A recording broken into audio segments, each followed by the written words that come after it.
ሰላም ጤና ይስጥልኝ ውድ አድማጮቻችን እንደምን አደራችሁ። የዕለተ ሰኞ ማለዳ ስፖርታዊ ጉዳዮችን ይዤ ተመልሻለሁ። አብራችሁን ቆዩ። በመጀመሪያ የዓለም እግር ኳስ ማህበር ፊፋ በ2030 የዓለም ዋንጫ ላይ የሚሳተፉ ሀገራትን ቁጥር ወደ 64 ለማሳደግ እያጤነ እንደሚገኝ ተሰምቷል።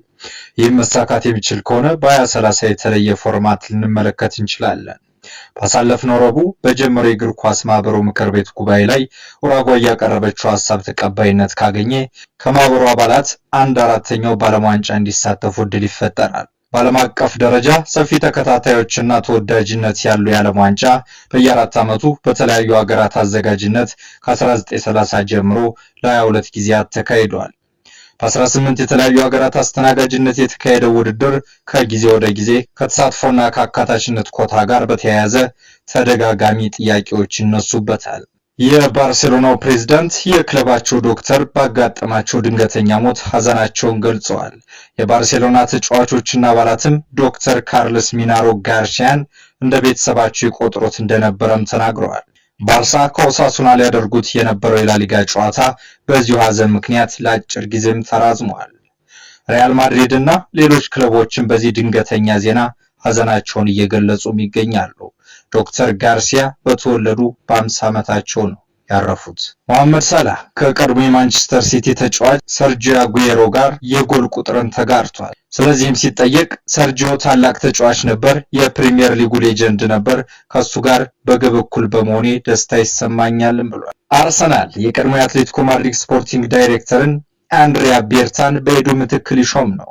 ቤርታ አትሌቲኮን ከ12 ዓመታት በኋላ በጥር ወር ለቆ የወጣ ሲሆን ባገለገለባቸው ጊዜያት የስፔኑን ቡድን ከሪያል ማድሪድ እና ከባርሴሎና ጋር ተፎካካሪ ሆኖ በማቆየቱ ከፍተኛ ስምምነቶችን በመፍቀዱ ለመድፈኞቹ እንደ ዋና አማራጭ ተቆጥሮላቸዋል።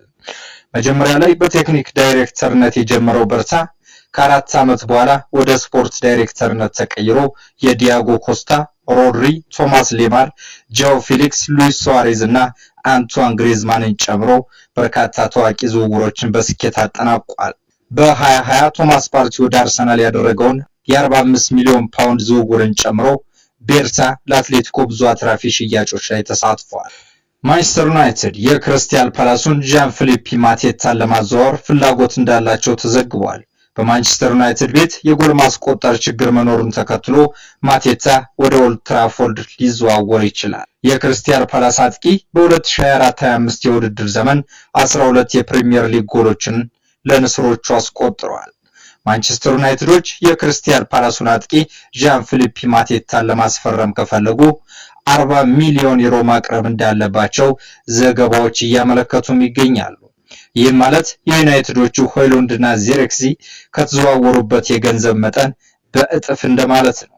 ፈረንሳዊ ተጫዋች ማቴታ ለ13ኛ ጊዜ የፕሪሚየር ሊግ የዝውውር ኢላማ ሆኖ ብቅ ብሏል።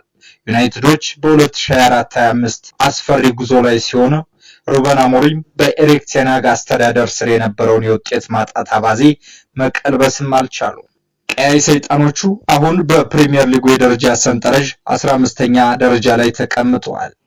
ወደ ሰንጠረዡ ግማሽ ላይ ሆኖ ለመጨረስም ትልቅ ስራ ይጠብቃቸዋል። ሚረር እንደዘገበው ዩናይትዶች የ27 ዓመቱን ማቴታ ለመውሰድ 40 ሚሊዮን ፓውንድ እንደሚያስፈልግ ተነግሯቸዋል። ራስሙስ ሆይሉንድ እና ጆሹዋ ዚርክሲም ከተቀላቀሉበት የገንዘብ መጠን በእጥፍ ይበልጣል ማለት ነው።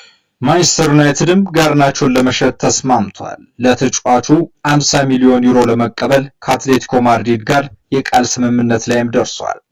በሌላ የዝውውር ዜና አርሰናል 7 ተጫዋቾችን ያካተተ የአጥቂዎች ዝርዝር አዘጋጅቷል እየተባለ ነው። በክረምቱ ማንን ያስፈርማል የምናየው ይሆናል። ኔይማር ወደ አውሮፓ ሊመለስ ይችላል፣ ግን ወደ ባርሴሎና አይደለም። ይህም ሌላ የዝውውር ዜና ነው። ቶተንሃም ሆትስፐር በበርንማውዝ ቤት ከፍተኛ ግምት የሚሰጠውን ባለተሰጥኦ ተጫዋች አንቷን ሴሜንዮ ለማስፈረም ከአርሰናል ጋር ሊፎካከር እንደሆነ እየተዘገበም ይገኛል። ቸልሲዎች አማካዩን ኤንዞ ፈርናንዴዝን ለጠየቁት ሪያል ማድሪድ ቢያንስ 80 ሚሊዮን ዩሮ እየጠየቁም ይገኛል። አርሰናል በውሰት ከናፖሊ ለጋላታሳራይ ተሰጥቶ እየተጫወተ የሚገኘውን ቪክቶር ኦሲሜሄንን ለማዘዋወር ከተጫዋቾቹ ጋር እየተወያዩም ይገኛል። ስለ ዝውውር መረጃዎች ይህን ያህል ካልን አሁን ደግሞ በጉጉት ስንጠብቀው የነበረውን የአርሰናልና ማንቸስተር ዩናይትድን ጨዋታ እናንሳ። አርሰናል ከተከታታይ 4 ከማንቸስተር ዩናይትድ ጋር ተገናኝቶ ካሸነፈባቸው የድል ጨዋታዎች በኋላ ዛሬ ከማንቼ ጋር አቻ ተለያይቷል። በጨዋታው ጥሩ ያልነበረው ማንቸስተር በጭማሪ ሰዓት በ47ኛው ደቂቃ ብሩኖ ፈርናንዴዝ ባስቆጠረው ጎል እየመሩ ወደ ረፍት አምርተዋል። ከረፍት መልስ ከመጀመሪያው አጋማሽ ተሻሽሎ የቀረቡት ቀያይ ሰይጣኖች ደጋግሞ የጎል ዕድል መፍጠር ቢችሉም በጨዋታው ምርጥ የነበረው የመድፈኞቹ የግብ ዘብ መታደግ ችሏል። የተጠበቀውን ያክል ምርጥ ያልነበረው አርሰናል በ74ኛው ደቂቃ ዴክላን ራይስ ባስቆጠረው ብቸኛ ጎል አቻ ተለያይቷል። በሌላ የእንግሊዝ ፕሪሚየር ሊግ ጨዋታ ቸልሲ ተቸግሮም ቢሆን ሌስተር ሲቲን 1-0 ሲያሸንፍ ቶተንሃም ሆትስፐር ከበርንማውዝ 2 አቻ ተጠናቋል። በስፔን ላ ሊጋ አትሌቲኮ ማድሪድ በጌታፌ 2-1 ሲሸነፍ ሪያል ማድሪድ ራዮ ቫልካኖን 2-1 አሸንፏል። አትሌቲክ ቢልባኦ ከማሎርካ 1 አቻ፣ ሪያል ቤቲስ ላስ ፓልማስን 1-0 አሸንፏል። በጀርመን ቡንደስሊጋ ኢንትራክት ፍራንክፈርት በዩኒየን በርሊን 2-1 ሲሸነፍ ሆፈንሄም ከሄደንሄም 1 አቻ ተለያይቷል።